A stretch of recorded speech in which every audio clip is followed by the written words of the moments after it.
As a reminder, here's a 1.5-minute reality check that will put the plight of girls in context.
This was produced by Chantal, by the way, who obviously has all the time in the world to do this, aside from everything else she does. Thank you, Chantal. Beautiful. Thank you.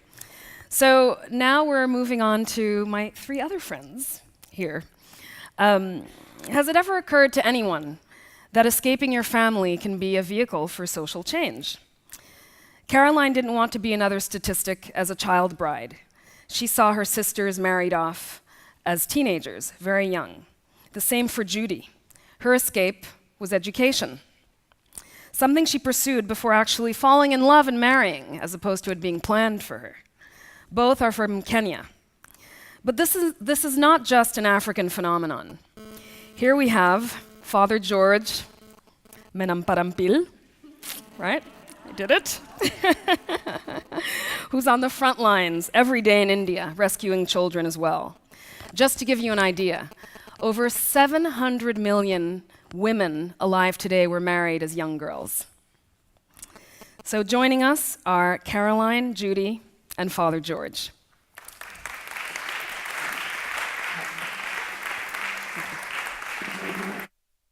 We're going to have a little conversation, change things up a little bit. Right? So I have to ask you, so first of all, you look absolutely beautiful. Thank you. And Father George, you look pretty sharp yourself. Thank you. Yes. We have to acknowledge the man here. This is all about inclusion today, right? You know, Judy, your father died when you were 14. And what impact did that have on you and your family? Before my father died, we lived a very luxurious kind of a life. We went to the good schools, we had good health care, and of course, never missed a meal. But immediately after he passed on, life took a different turn, completely different turn for us. We were forced to move from our big house into a small shanty house. Education became a luxury for us. Food, we barely survived. My mom being uneducated. Your mother was not educated. No, she was not educated. She had to fend for us. She worked day and night, doing odd jobs, just so that we could survive. We were 5 kids with a single mother to take care of 5 kids, provide food, education, and shelter. Was really too much to ask from her. But she tried. She tried so much. She enrolled us to a secondary school, But the second year of my secondary school, at the age of 16, she couldn't finance our education. It became too much for her. At the time, she proposed that I get married. Now, and was that something typical for a girl your age in Kenya? Yes, people from a poverty-stricken situation would end up getting married just so you could have a husband to take care of you. But I didn't want that. My mother herself, she got married at the age of 17. She too was from a poor background. But when she got married to my father, who was well off, her life took a different turn also. So I believe my mom also was hoping the same for me. But I didn't want that. Seeing her suffer after the death of my father, that's the least I wanted. So was that the moment you realized that education was the key out of this? Yes. I knew education was the way to success. My mother, if she had been educated, I believe she would have gotten a good job, hence a good income. But due to lack of it, we had to suffer. I didn't want to form the statistic as well. So I chose a different turn. I chose education. I fought against her wanting me to get married. I told my mom that I wanted to pursue my education, and I fought for it. And luckily, I finished secondary school. But that was not the end. I wanted to go even further, because I knew only secondary school education would not get me anywhere far. So I began to work. I worked for about 6 years. I remember my first job. I worked for an employer who, after 3 months, began to make sexual advances at me with the promise of giving me a good life. I was naive. I was vulnerable, and clearly I would have fallen for the trap because I wanted a good life. I wanted to go back to school to study. But I decided no, I was not going to sell myself. You fought back. I fought back. When the advances became too much, I had to quit work. It was a painful decision to make because I knew probably I would not be able to go back to school again with no money. And how did you get back on the path of education? Who guided you? Who did you meet along the way? Quitting my work where I was, I did not give up. I continued to search for work, and I came across one sister, A nun. a nun from the Loreto community, Sister Colette. She enrolled me, she employed me at the retreat center, where I worked for 6 years. Over this time, I kept sharing with her my interest of wanting to go back to school, of wanting really to study so hard. She saw the potential that I had and my interest to study even more. And together with a Comboni missionary brother, I was enrolled to pursue my bachelor's. And after 3 years, I graduated with a first-class honors. I made them proud.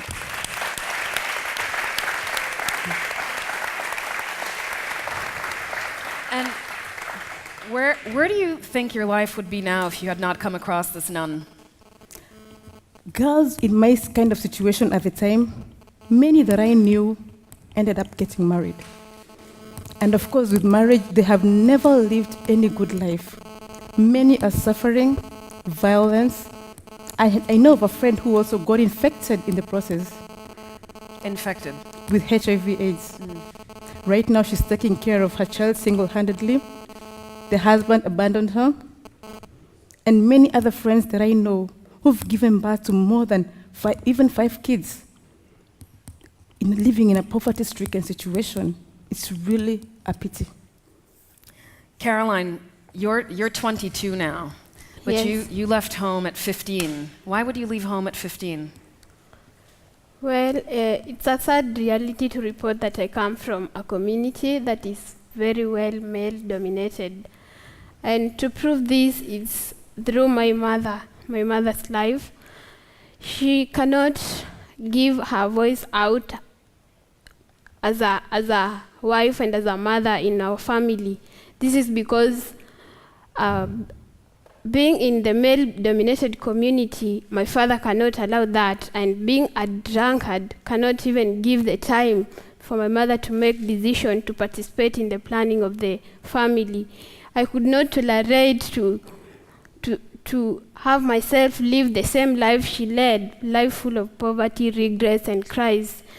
She even spends most of the nights when my father comes home in a drunken fury.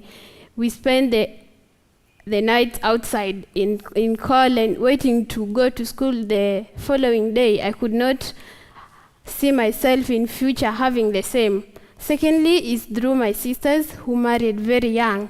They could not, they always lead lives full of bitterness.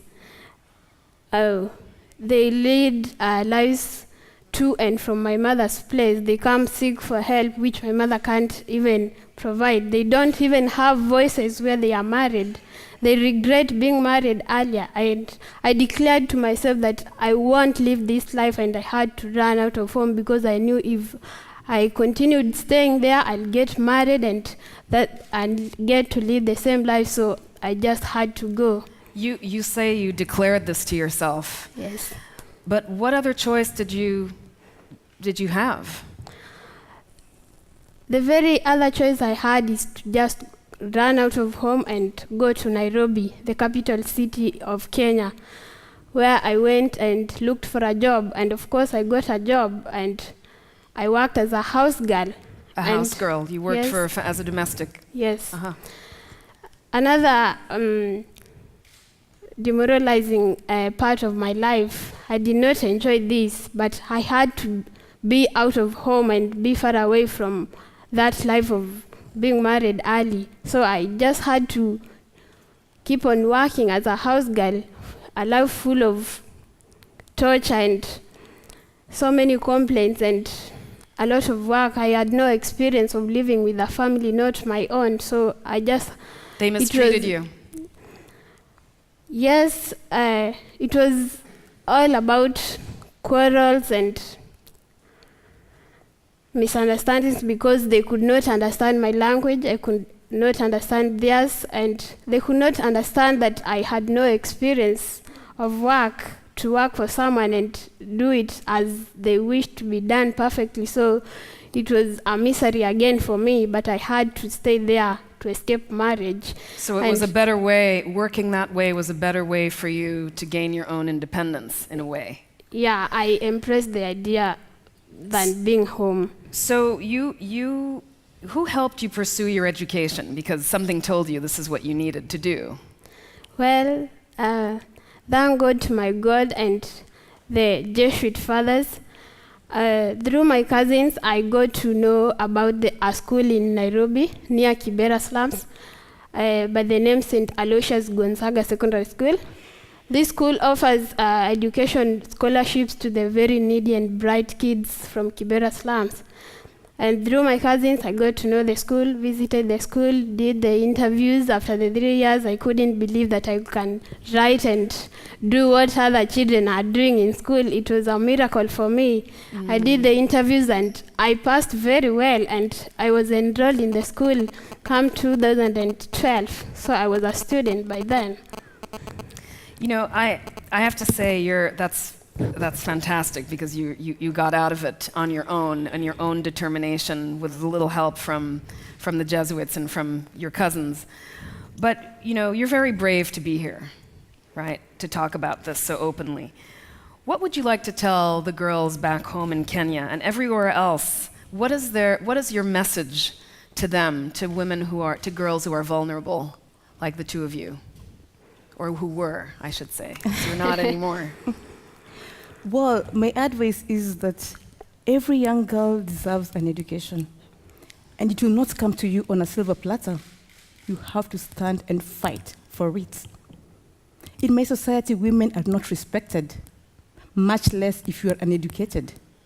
So to the young girls, you need determination and hard work. Don't sleep. Day and night, you have to go out there and really fight for it. At the end of the day, I am proud to be here. Just maybe I didn't mention that out of my experience, my husband and I began an organization to help girls in my kind of situation. We are currently educating a few girls in secondary school who have no way out. And it's just a way of me giving back to the society from what I received.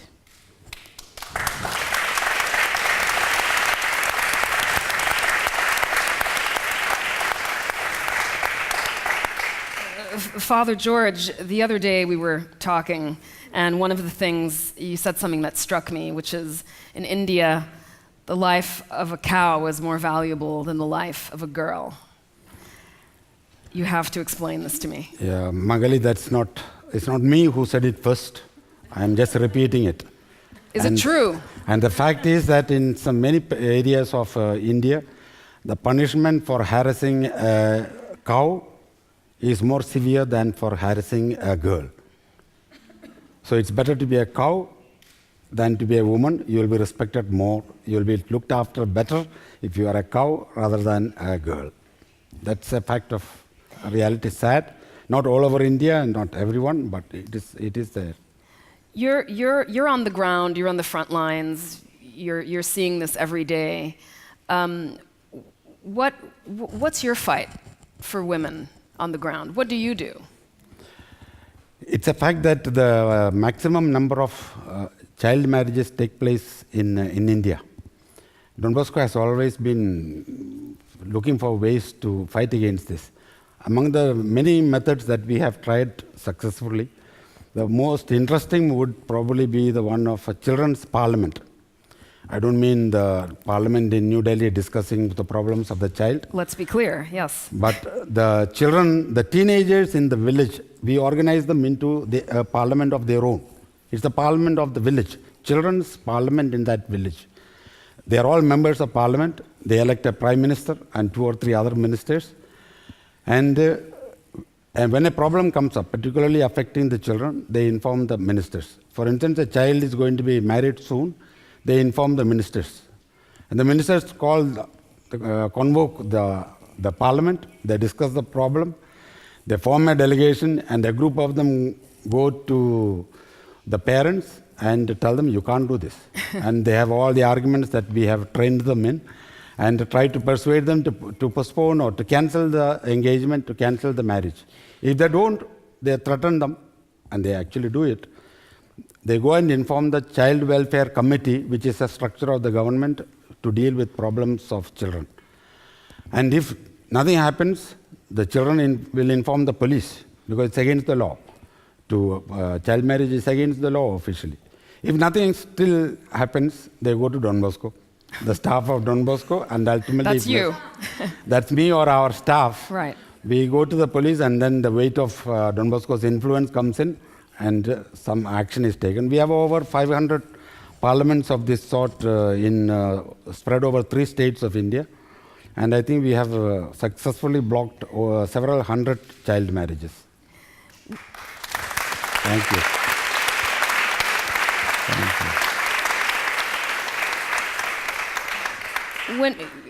When you go back home in a couple of days and you've heard Caroline and Judy's story, what message will you convey when they ask you, how was your trip, Father George? What are you coming away from with this? I would say some people think that how many girls can we help? Because to take them from kindergarten up to postgraduate level, what do you do? India has got such a huge population. The message I would carry from my friends here, Caroline and Judy, is this, that you don't need to carry them all the way up. You just motivate them, help them in the initial stages, help them to get hold of the lowest rung of the ladder, and they will do the climbing on their own afterwards. Wonderful. Great. Well, thank you very much for sharing your stories. And really, I have to ask you one last example, because you've given so many, even at Mass this afternoon. It kind of took our breath away. But you have a 30-year-old friend who's already a grandmother. Just Yes. put that in context. Yeah, I was trying to get someone to come to this program in place of one of these girls, 2 Kenyans. As she said, it gives the impression of, so this is a problem of Kenya or of Africa.